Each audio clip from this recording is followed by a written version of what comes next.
Gravando. Boa noite a todos. Vamos dar início a mais um estudo de segunda-feira do livro Caminho, Verdade e Vida. Hoje nós vamos estudar o tópico 11, com a leitura e explanação da nossa irmã Ana e debate de todos os participantes. Vamos aqui compartilhar a tela para que todos possam ler. Vamos fazer uma prece. Como a Selma chegou por último... Sim. Bem lembrado, Ana, desculpa. É que a gente já está falando antes de começar a gravar e esqueci da prece. Gente, eu estou vendo eu estava vendo Anjo da Guarda da Janete ali, mas não é o Jorge. Hoje eu estou de Anjo da Guarda, meu mentor aqui. Anjo da Guarda aí, gente, que lindo! Que bom! Na verdade, Jorge. Não é seu anjo de guarda, não, é o seu mentor espiritual. É o mentor dela, exatamente. É o mentor. Gente, bem, como a Ana que vai fazer a leitura, então vamos dar a ela o poder de escolher quem faz a prece, ou ela mesma, se ela assim desejar. Já escolheu. Já me jogaram aqui. Selminha, escolheu a Selma? Então, Selminha faz a prece de abertura para ele. Tá certo, vamos agradecer a Deus e a Jesus por mais essa oportunidade de estarmos aqui reunidos para falarmos da sua doutrina, dos seus ensinos, que esses ensinos possam entrar em nosso ser, que nós possamos seguir realmente tudo que nos é ensinado, tudo que aprendemos, que a gente faça parte desse caminho sempre, que assim seja. Graças a Deus. Graças a Deus. Vamos, então, compartilhar a tela para que todos, inclusive aqueles que vão acompanhar o estudo depois, né, pelo YouTube, no nosso canal do Centro, para que todos possam ler. Estão enxergando? Está compartilhando aí? Sim. Tá. Vamos lá, Ana. Manda ver. Boa noite, meus irmãos. Nós vamos fazer hoje o estudo do livro Caminho, Verdade e Vida, de Emmanuel, no capítulo 11, Conforto. Se alguém me serve, siga-me, disse Jesus em João. Esse negócio está me acomodando. Frequentemente, as organizações religiosas e mormente as espiritistas, na atualidade, estão repletas de pessoas ansiosas por um conforto. O que eu vi aqui nesse tópico, né, que ele fala que na atualidade, esse livro foi escrito em 1948, mas mostra também o hoje, né, como hoje a gente está vivenciando essa busca, né, incessante, tanto na religião como a busca em Deus, né? Então, com tanta ansiosidade e de uma maneira tão imediatista, né? Nós somos nós queremos tanto hoje, o agora, o já, e esquecemos que tudo tem o seu tempo, né? Tudo tem o seu momento. E eu achei muito interessante como ele fala que na atualidade, que era 1948, quando o livro foi publicado, né? foi colocado, mas hoje, em 2020, a gente vive o mesmo momento, né? A busca incessante na religiosidade e no conforto espiritual, no conforto não mais material, né? Não, mas sim numa vida futura. Alguém quer comentar alguma coisa? Eu gostaria. São nossas fragilidades mesmo, né? Todas as vezes que a gente passa por situações difíceis, a gente lembra de Deus e a gente procura um tempo religioso, né? Até aqueles que normalmente não frequentam, mas na hora de uma dor muito profunda, de um desespero, elas procuram realmente um tempo religioso para encontrar esse conforto, né? Para encontrar esse lenitivo, esse afago das suas dores, né? Para os seus corações. Acho que é da fragilidade humana mesmo. Existem até, e principalmente agora, né? Nessa época que a gente está vivenciando, muitos casos de de depressão, de sofrimento, a gente não pode nem estar nos templos, por isso essa agonia também dos espaços religiosos, né, serem abertos, que as pessoas sentem essa necessidade de estarem presentes ali no local. Mas a gente sabe que a gente pode trazer para nós essa espiritualidade, né? Essa presença de Deus, em nós, onde quer que estejamos. A gente pode manter essa conexão, mas é uma cultura, né? Nossa, e ainda a gente precisa desses templos religiosos para estarmos, até como a gente está falando, é muito bom, então a gente sente falta mesmo do nosso ambiente. Então, é do ser humano mesmo, né? Essa busca na religião, esse conforto, principalmente quando passa por momentos muito difíceis, né? E muitas vezes Verdade. até é uma maneira da pessoa adentrar para uma religião. E às vezes a pessoa nem tem religião nenhuma, né? Vive no oba-oba, mas quando acontece alguma coisa de muito forte, de muito profundo, no momento de dor, ela acaba procurando uma casa religiosa e dá até prosseguimento, né? E começa a seguir uma religião. É o que eu vejo também, Janete, é assim, as pessoas são muito imediatistas, né? Então, assim, é por isso que vem a depressão, né? Porque elas querem de imediato, elas querem uma solução já, agora, né? E a gente sabe que nós temos que passar por todos esses desafios, né? Nós temos que passar por todos esses percalços e nós temos que ter calma e resiliência, né? E é a busca mesmo, a busca incessante que a gente tem que temos que procurar, mas temos que também nos confortar, né? Nos conformar com o que está acontecendo, né? Para que a gente não tenha momentos mais, assim, a gente acaba causando transtornos maiores, né? Com a nossa ansiedade, né? É aí que a doutrina João espírita levantou o dedo, entra, tá? né?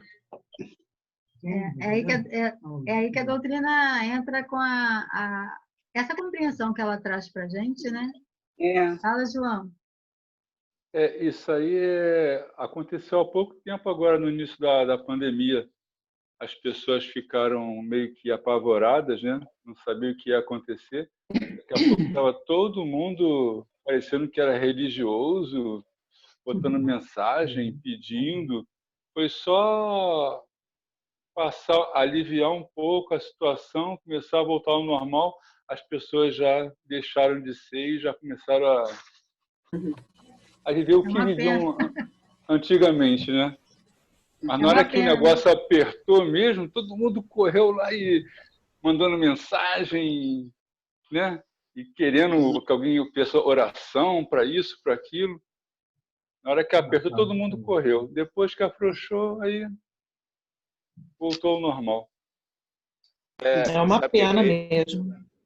Mas sabe o que é isso? É o que é retratado nos estudos da tarde, né? É a realidade do ser humano. Essa é a realidade do ser humano. O ser humano é assim. Ele não vai mudar de uma hora para outra, a vida não vai dar salto. Ele é aquilo. Quando aperta alguma coisa, ele corre para algum lugar. Quando as coisas começam a melhorar, como você falou, ele esquece aquele lugar. Mas é a realidade dele, a verdade dele é essa. Ou seja, ainda não está incutido ainda nele esse sentimento, esse toque espiritual, né? Esse apego à religião, esse apego a alguma coisa fora da matéria. Ele acredita que está na matéria, eu tenho que resolver tudo na matéria, a matéria que me dá prazer, me dá satisfação, é aqui que eu vou viver, é aqui que é a minha vida. Então, mesmo com as pessoas que se dizem religiosas, elas não têm tanta certeza do que tem do outro lado de quando vai passar. Esse que é o problema. Algumas religiões dizem que vai para o céu, vai para lá, vai para cá, vai para lá, então fica aqui também indefinido.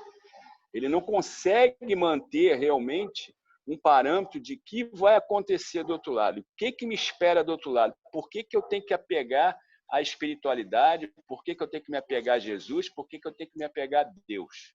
Ele não tem essa integração ainda, essa compreensão. E aí acontece isso. Quando tem um problema mais sério, como é o que nós estamos passando agora, todo mundo se junta, todo mundo se une. Como o João falou, afrouxou, vamos tomar cerveja, vamos para o pagode, vamos levar a vida normal, só tomando cuidado. Então, essa é a verdadeira vida dele. Ou seja, ainda não foi tocado realmente da maneira que ele tinha que ser tocado. A verdade dele é essa. Elma queria falar? Selminha levantou o dedo também. Porque é mais ou menos isso que o Flávio falou mesmo. Ele, assim, nós hoje vivemos uma situação assim que tudo é muito rápido, tudo acontece com muita velocidade, né?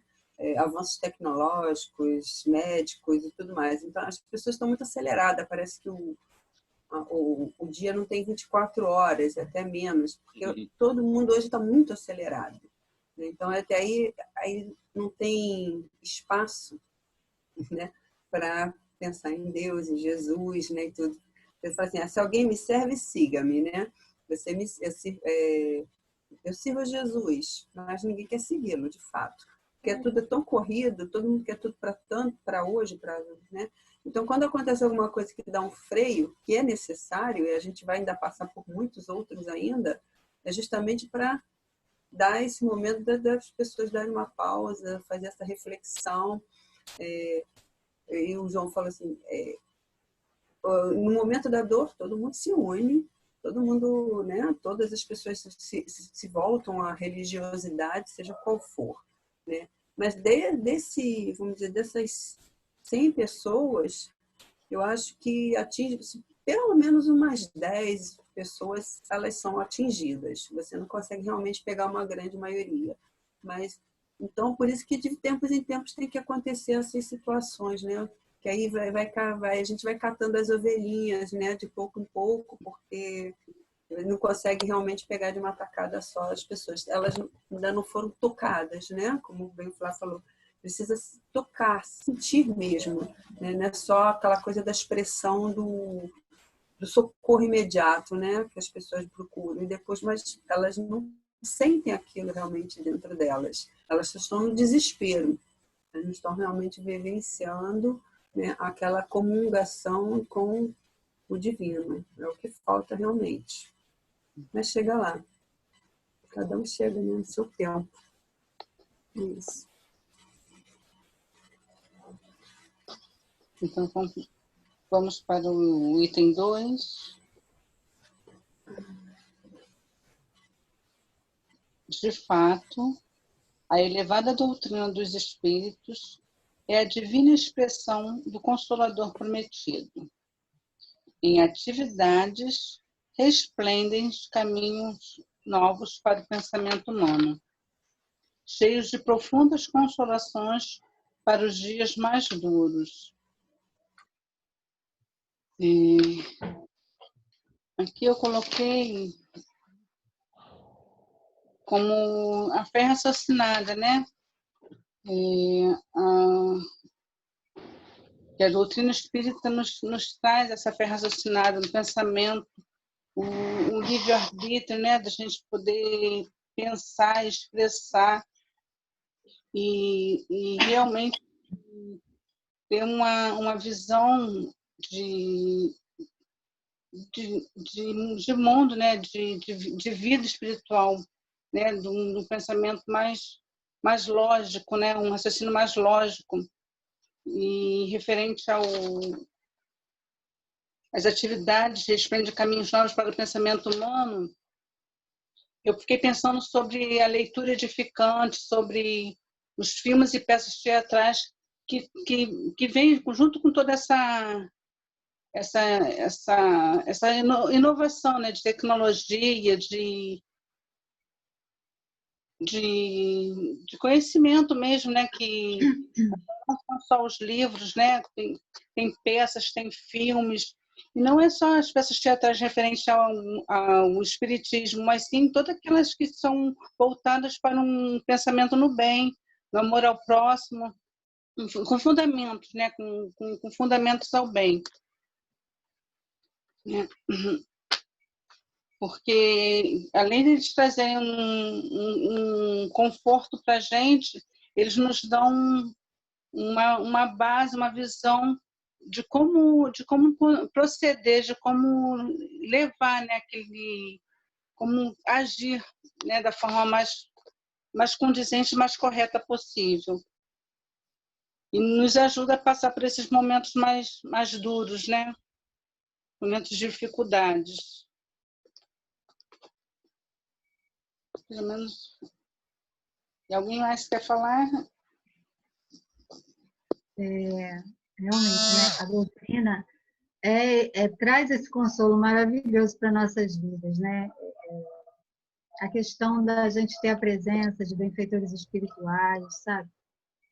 Da gente ter com quem contar, do lado, né, da espiritualidade, as leis, né, a reencarnação, toda essa compreensão que a doutrina traz para nós faz com que a gente fique realmente mais fortalecidos quando a gente passa por momentos bem sérios, bem tristes, bem duros na nossa vida, né? Então a gente pode comparar a nossa vivência como espírita diante de dificuldades, diante de momentos assim muito sérios, profundos e tristes mesmo, e com outras pessoas que a gente conhece, né, que tem uma outra denominação religiosa, vivencia uma outra denominação religiosa, a gente pode fazer essa comparação e ver a reação, e ver a compreensão que a gente consegue ter.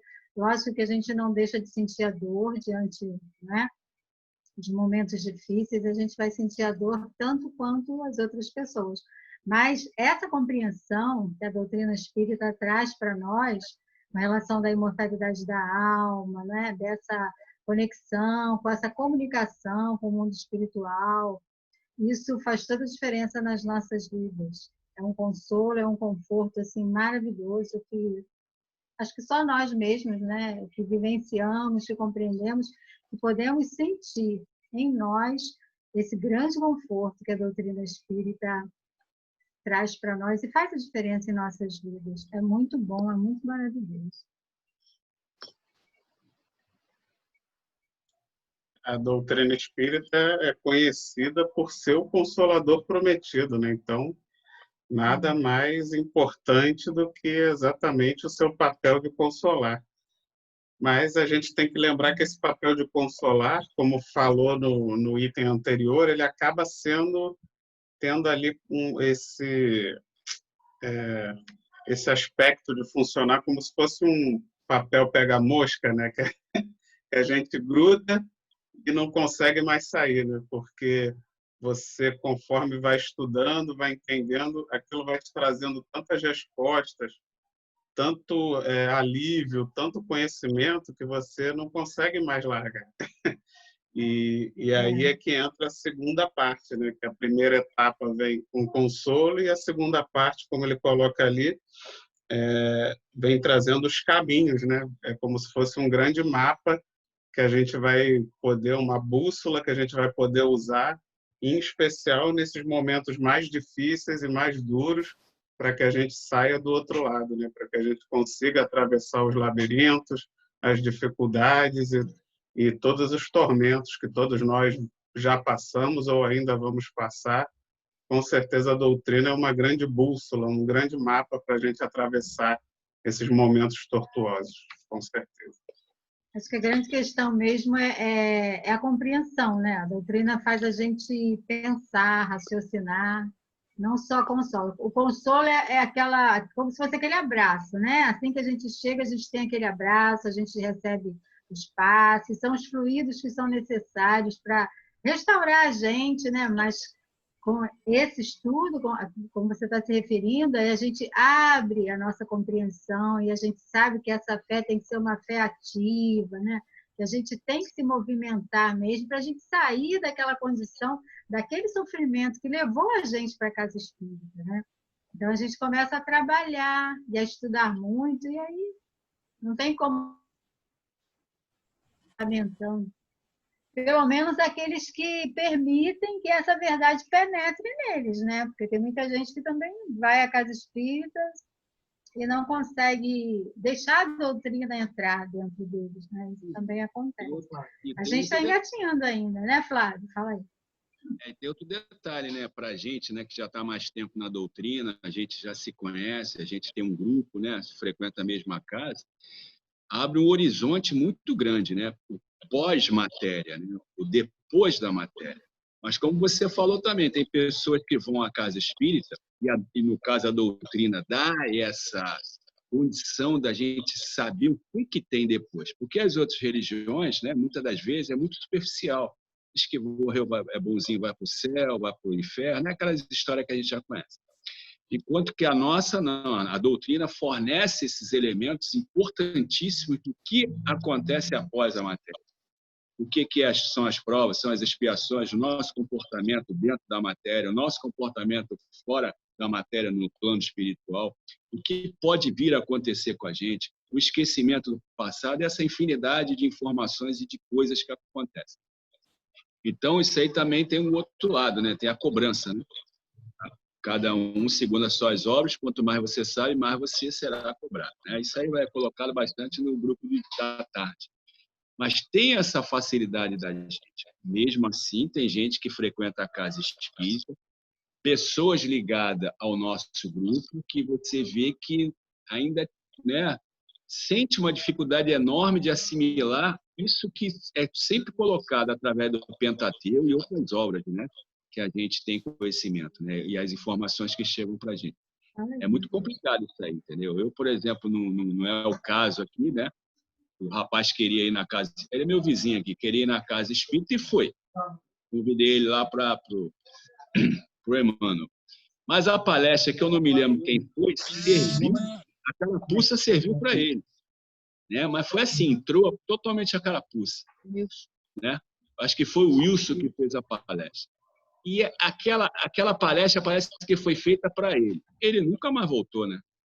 Nunca mais. Eu acho que ele tomou uma flechada lá São Sebastião, uma flechada tão forte que nunca mais voltou. É porque era relacionada com a bebida, né? E é onde ele vive aqui no bar o tempo todo bebendo, desde manhã vai beber. Era relacionada ao comportamento dele, né? Bebida, cigarro, bares, né? A atitude dele, né? Ele já é um senhor, que já devia estar calmo, cheio de problema de saúde, está fazendo assim, todas essas coisas que está prejudicando ele mesmo. Então, acho que quando ele ouviu aquilo, ele geriu muito bem. Às vezes a pessoa não está preparada, não está preparada para ouvir a verdade, né? A verdade porque ele gosta de ficar ali no bar, né? Então, como o pessoal falou lá, as pessoas ficam no bar, tudo que ele fazia foi a palestra do Wilson. O Wilson comentou. No bar, bebe, procura outros caminhos, faz mal para a saúde, foi falando tudo aquilo que era com ele. A palestra montada para ele. E ele pegou... Porque ele não estava na hora, nem sempre a pessoa consegue receber essa mensagem, sair, sabe, daquele movimento normal que ele vem há anos e anos e anos. Às vezes a pessoa não está preparada para romper com aquilo, né? Porque para ele é bom, né? Para ele é o que ele tem de bom na vida dele. Infelizmente, né? Nem sempre. Que foi, a Selma colocou, é o imediato. O imediato. Como você conhece muita gente que vai e frequenta em vários centros espíritas e diz: esse centro é fraco, esse passe é muito fraco. A gente já escutou bastante isso. Esse centro é muito fraco, esse centro não resolveu meu problema, não. O problema não, o centro não vai resolver, vai ajudar a resolver seu problema, mas quem tem que ajudar a resolver seu problema é você. É mesmo. Mas o centro é fraco, a gente cansou de escutar isso. É verdade. Então, é como a Selma falou, é o imediatismo, é o para ontem, é para agora. Mas só que, para agora, quanto tempo tem? Há quanto tempo ele está trazendo esse erro? Ele, não, outros, né? Várias pessoas. É complicado. O solo ainda não está fértil. O importante é que a mensagem fica gravada na mente e quando chegar o momento ele vai lembrar dessa palestra. Assim como aconteceu, caiu, né? Assim como aconteceu provavelmente com todos nós, né? No momento certo, você recorda daquilo que você ouviu, você se lembra e você busca.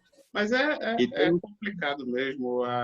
ao mesmo tempo que para mim foi maravilhoso toda essa parte racional da doutrina, mas talvez até para a maioria, eu acredito, das pessoas, na verdade, a doutrina espírita, o fato dela ser tão racional, tão direta, tão objetiva no que nos acontece, na verdade, acaba sendo um instrumento de espanto.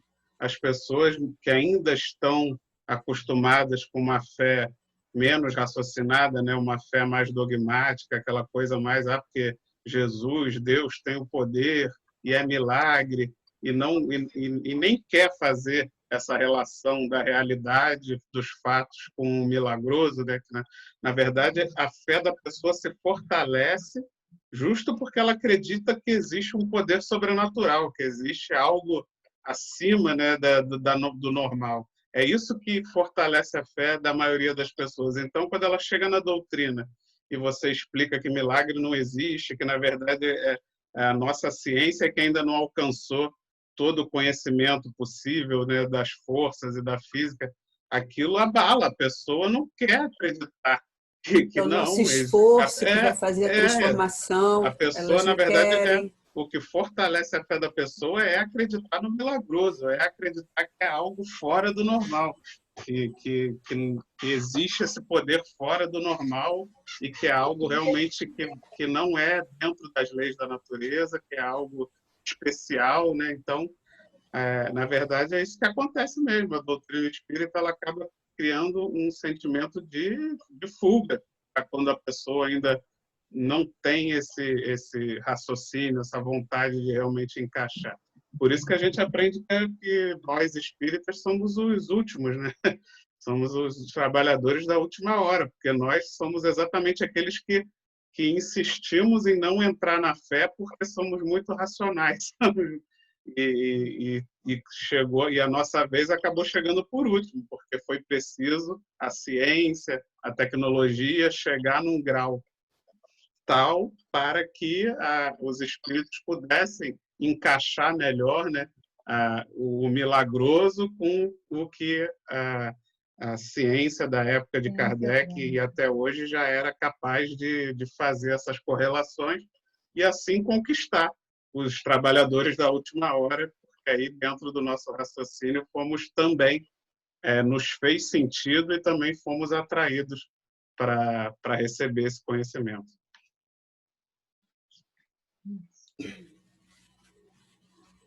Então, vamos lá para o item 3.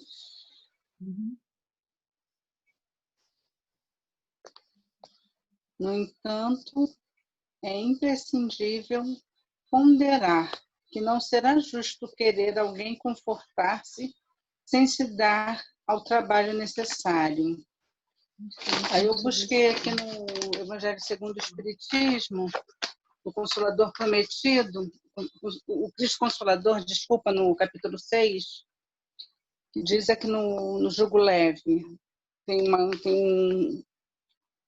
um parágrafo que diz: entretanto, Jesus coloca uma condição à sua assistência e à felicidade que promete aos aflitos. Esta condição está na lei que ensina seu jugo é a observação desta lei, mas esse jugo é leve e esta lei é suave, uma vez que impõe por dever o amor e a caridade.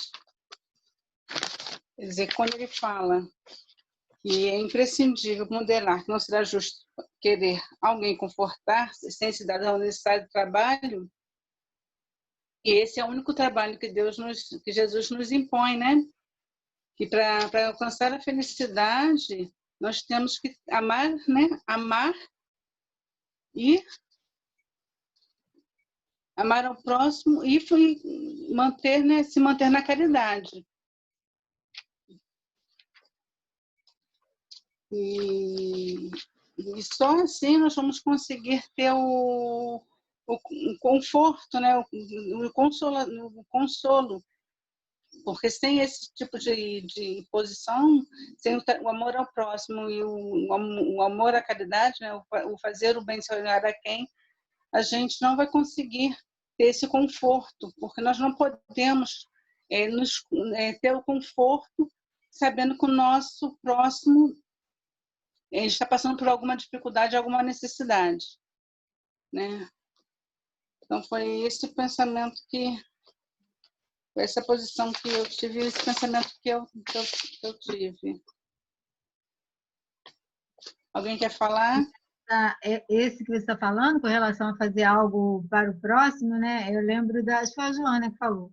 Quem é solidário não é solitário, né? Quando a gente se coloca na posição de ajudar o outro, o nosso problema sempre fica menor, né? Quando a gente se preocupa mais com o próximo do que com os nossos próprios pensamentos. Mas também com relação a sem se dar ao trabalho necessário, né? De querer alguma coisa, também remete àquilo que a gente estava comentando antes, do que nós próprios temos que fazer com relação a esse melhoramento nosso, né? Essa renovação, algo que eu quero receber da divindade, da espiritualidade, mas o que eu posso fazer também para melhorar essa situação que eu fui pedir ajuda, né? Se eu fui pedir ajuda é porque eu estou passando por algum tipo de problema que está me afetando, que está me deixando, né, triste, sem muito discernimento do que fazer. Mas se eu peço ajuda, eu também tenho que fazer a minha parte. Onde eu posso mudar? Né? Em que ponto da minha vida eu posso ter me equivocado para estar passando por aquele problema? Né? Então, é esse fazer algo também. O trabalho necessário, a gente tem que se movimentar, né? Como a gente estava falando da fé que a gente tinha antes, que não era raciocinada, a gente apenas esperava que a divindade, que Deus fizesse tudo pela gente. Então, né, como o Vitor falou, do caso de milagre. Então, a gente fica quietinho só esperando, a gente reza e espera. Não, a doutrina traz exatamente isso. A gente ora pedindo forças, não para tirar os problemas, porque a gente sabe que os problemas fazem parte dessa nossa marcha, né, evolutiva. Então, a gente não tem que pedir, me tire os problemas, não, me dê forças para solucionar. Porque ao pensar em solucionar esses problemas, eu vou estar crescendo, né? É um passo a mais que eu estou dando e crescendo nessa minha jornada evolutiva. Eu vi também por esse aspecto, além desse que você falou, né? É muito importante da gente pensar no outro. Amar a Deus sobre todas as coisas e ao próximo como a si mesmo, né? Então, quando a gente se ama, a gente tem também que fazer tudo para a gente estar se melhorando, né? E para a gente se melhorar, a gente tem que estar tentando tirar, né, as teias de aranhas lá que estão lá dentro, que a gente